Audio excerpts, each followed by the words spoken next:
Welcome back. It is a global effort to bridge the gap between women and technology fields. Hashtag YSI2015 pushes to promote women in STEM programs. STEM stands for science, technology, engineering, and math. The new face of engineering not only includes women here in the United States, but also in Africa. And one camp is bringing both parts of the globe together. Take a look.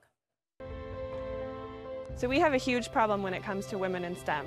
47% of the workforce is female, yet only 24% are pursuing STEM fields. And we know that this is a global problem because only 30% of scientific researchers around the world are female.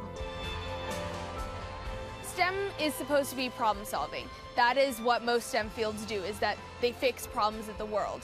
And we're literally missing out on half of the world's problems because women aren't there. And I think it's wonderful when programs like these recognize the potential of young girls to make a difference and make a change.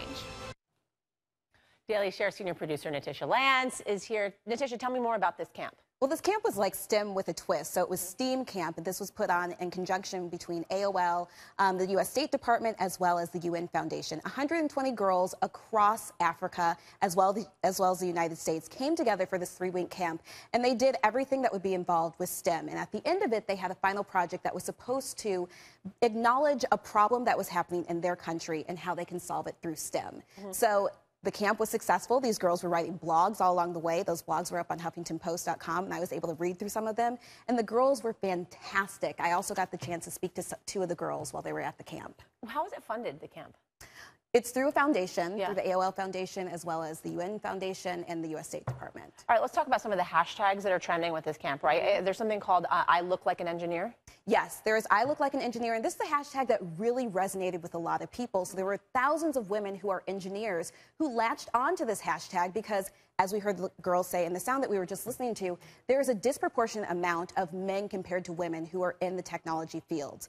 So this hashtag was bringing attention to we're here, we're in this field, and if you look at the numbers in the workforce, so Google, for example, 30% of women are in their workforce, only 18% of them are in technology divisions, and Facebook, on the other hand, 32% of them female in their workforce and only 16% in technology divisions. That's really interesting. And if you think about this from an even younger standpoint in education, 74% of girls who are middle school age show an interest in STEM. And I was one of those girls, too. I was really interested in chemistry, but I didn't pursue it. Less than 1% of them pursue a degree in computer science. So there's a disconnect, and there's something happening here where girls are not feeling like they're getting what they need. I wonder why that is, why it's so male-dominated in general. That's a big question. So this is why they are trying to bridge that gap and get more women who are involved, more women who are interested in these fields. Yeah, but I feel like it's also about job placement, right, moving forward, because it's like if women start getting more jobs in the engineering field, which is sort of part of why something like a camp like this would exist, then ultimately it'll lead to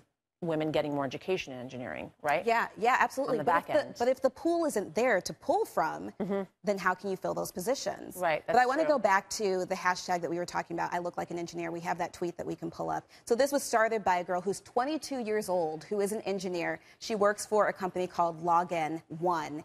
And she's the one who started this hashtag, and again, bringing attention to women who are in the STEM field. I like that.